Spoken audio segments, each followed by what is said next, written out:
لله الذي ألف بين قلوبنا فأصبحنا بنعمته إخوانا. الصلاة والسلام على سيد المرسلين وعلى أمهات المؤمنين وعلى آل بيته الطيبين وعلى أصحابه المرضيين وعلينا ومن اتبعهم بإحسان إلى يوم الدين. Amin ya Allah ya Rabbal Alamin. Amma ba'd. Yang Al-Faqir hormati dan Al-Faqir muliakan keluarga dari Sahibul Hal, yaitu Al-Habib Syekh bin Ali Al-Jufri rahimahullah ta'ala anhu. Mudah-mudahan Allah angkat derajatnya di jannahnya Allah kumpulkan bersama Sayyidina Muhammad sallallahu alaihi wasallam. Amin ya Rabbal Alamin. Dan juga keluarga-keluarganya yang masih hidup, Al-Habib Muhammad, kemudian juga Al-Habib Abdul Qadir, kemudian juga Al-Habib Abdullah dan juga seluruh keluarga beliau. Kemudian juga para syiban yang hadir di sini. Al-Faqir nggak bisa sebutkan satu persatu, khawatir ada yang nggak tersebut nanti galil adab Al-Faqir di hadapan beliau-beliau. Tapi insya Allah mudah-mudahan Allah panjangkan usianya para syiban kita. Allah berikan kita manfaat dari ilmunya, amalnya, doanya, dakwahnya, jihadnya. Amin ya Allah ya Rabbal Alamin. Karena banyaknya para ulama nanti yang akan menyampaikan, Al-Faqir hanya menyampaikan beberapa hal saja. Yang pertama adalah kita mengadakan Maulid Nabi, yaitu Sayyidil Mustafa sallallahu alaihi wasallam. Sekian kali kita mengadakan Maulid, masih saja ada orang yang tidak tahu kenapa kita mengadakan Maulid atau kenapa para habaib mengadakan Maulid.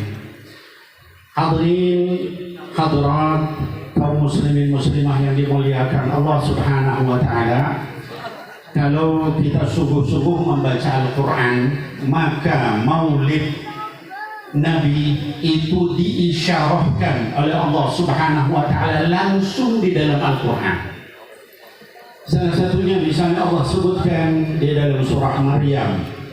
Allah berfirman tentang maulidnya Sayyidina Isa alaihi salatu wassalam. Kata Sayyidina Isa, waktu itu beliau masih kecil, masih bayi. Salah satu kata beliau ketika mengucapkan di depan Bani Israel, kata beliau, Assalamu alayya yawma wulidtu wa yawma amutu wa yawma ub'atsu hayya. Keselamatan, kesejahteraan, keberkahan, pahala, kenyamanan, keamanan pada hari saya dilahirkan, hari saya diwafatkan, dan hari saya dibangkitkan kembali oleh Allah Subhanahu wa taala. Yang bilang pada hari lahirnya Sayyidina Isa ada keberkahan, kemanfaatan, pahala, itu siapa? Sayyidina Isa alaihissalam. Pertanyaannya, kalau lahirnya Sayyidina Isa itu ada keberkahan, apalagi pada hari lahirnya Sayyidina Muhammad sallallahu alaihi wasallam. Kalau kita sungguh-sungguh di dalam membaca Al-Quran, mengamalkan Al-Quran, itu ayat banyak tentang keutamaan Maulid Nabi sallallahu alaihi wasallam. Banyak orang yang masih bilang itu syariatnya Nabi Isa. Ada enggak ayat yang bilang bahwa itu berlaku bagi semua nabi? Ada. Di beberapa ayat sebelumnya, tepatnya di ayat 15 surah yang sama, surah Maryam, Allah berfirman tentang maulidnya Sayyidina Yahya alaihissalam. Salamun alaihi yawma wulida wa yawma yamutu wa yawma yub'atsu hayya. Keselamatan, keberkahan, kesejahteraan pada hari Sayyidina Yahya dilahirkan, pada hari beliau diwafatkan, dan juga pada hari dibangkitkan kembali. Kalau wafatnya, lahirnya Sayyidina Yahya ada keberkahan, kira-kira lahirnya Sayyidina Muhammad sallallahu alaihi wasallam ada keberkahan atau tidak? Ada keberkahan atau tidak?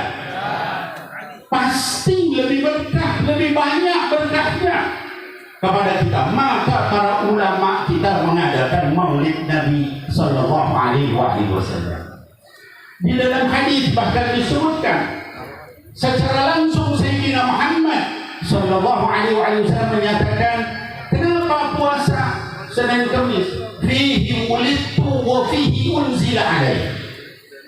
Pada hari Senin itu saya dilahirkan. Artinya hari lahirnya beliau itu ada amal yang bisa kita lakukan, di antaranya berpuasa.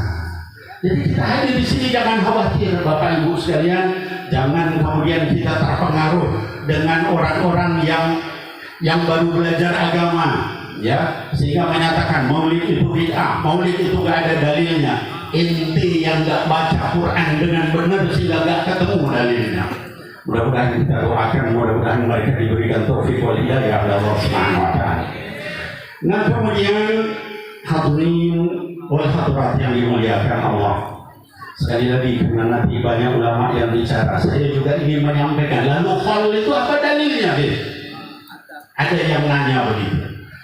Kalau kita benar-benar baca Quran tentang khol, kisahnya para anbiya, para ulama, para salihin, itu banyak sekali dalam Quran. Sampai Allah sebutkan walahum fi qasasihim ibratun li ulil albab. Pada kisah-kisah mereka itu ada pelajaran bagi orang yang mau berpikir, ulil albab, ahli ilmu, ya. Bahkan para ulama menyatakan sepertiga dari Quran itu isinya kisah-kisah, ya. Kalau kita lihat misalnya dari surah yang pertama yang kita baca terus-menerus setiap sholat, tidak sah kalau kita nggak baca itu, yaitu surah Al-Fatihah. Ada nggak kisah di situ? Ada. Siratal ladzina an'amta 'alaihim, jalannya orang yang memberi nikmat. Siapa mereka yang diberi nikmat? Ulaika an'ama Allahu 'alaihim minan nabiyyin was-siddiqin wasyuhada was-salihin. Ini Al-Habib Syekh bin Ali Al-Jufri adalah minas salihin. Kita mengadakan haulnya adalah melaksanakan dari surah yang kita baca 17 kali sehari, ya. Bahkan surah berikutnya juga begitu. Surah kedua, surah apa? Surah Al-Baqarah. Apa itu Al-Baqarah? Sapi betina. Kisah sapi aja itu dibacakan dalam Quran, diambil pelajaran, ya. Ketika Nabi Musa alaihissalam berkata, "Innallaha ya'murukum an tadhbahu baqarah," ya. Qalu atattakhiduna huzwa. Itu sampai dibahas panjang lebar. Malaunuha, warnanya apa dan sebagainya. Kalau sapi aja boleh dibahas, kalau para ulama salihin boleh tidak dibahas. Para aulia boleh tidak dibahas. Jadi kita jangan ragu-ragu. Jangan kita merasa, wah ini dalilnya apa? Ini orang-orang baru belajar agama, ya sudah berfatwa. Jadinya seperti itu. Surah ketiga, surah apa? Ali Imran. Apa itu? Keluarganya Sayyidina Imran alaihissalam. Kisah apa bukan itu? Kisah. Surah keempat, surah apa? Surah An-Nisa. Kisah tentang hukum tentang perempuan. Itu juga kisah juga. Yang kelima, Al-Maidah. Apa itu? Hidangan, makanan. Kisah tentang makanan aja ada dalam Quran, ya. Dan banyak lagi surah-surah yang ada di dalam Quran itu banyak berisi qasas atau kisah-kisah. Bahkan ada satu surah khusus yang dinamakan surah Al-Qasas, surah kisah-kisah dari Allah Subhanahu wa taala. Maka hadirin wal hadirat yang dimuliakan Allah, Al-Faqir dulu datang ke ma'had ini mungkin sekitar 30 tahun yang lalu, ya. Waktu itu Al-Habib Syekh bin Ali Al-Jufri rahimahullah masih hidup. Beliau Al-Faqir sempat silaturahim, sempat belajar sama beliau, ya.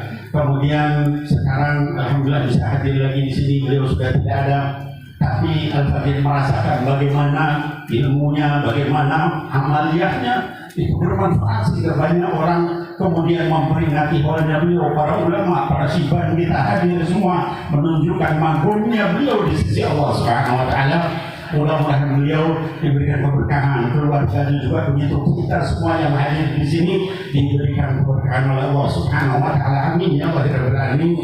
Hadirin wal hadirat, mungkin Al-Faqir tidak lama. Ini acara pertama, masih ada 2 acara lagi tadi dari luar kota ke sini khusus untuk Habib Muhammad dan keluarga. Kemudian setelah ini masih ada 2 acara di Raudhatul Alawiyah. Ini ada acara besar, Al-Faqir harus hadir di situ. Kemudian nanti ada lagi acara di Tangerang. Maka mungkin setelah ini Al-Faqir izin kepada para syibban terutama minta maaf, bukan dalil adab. tapi memang mau'id sudah janji sehingga harus jalan setelah ini. Demikian, nafa'ani wa iyyakum billahi taufiq wal hidayah. Assalamualaikum warahmatullahi wabarakatuh.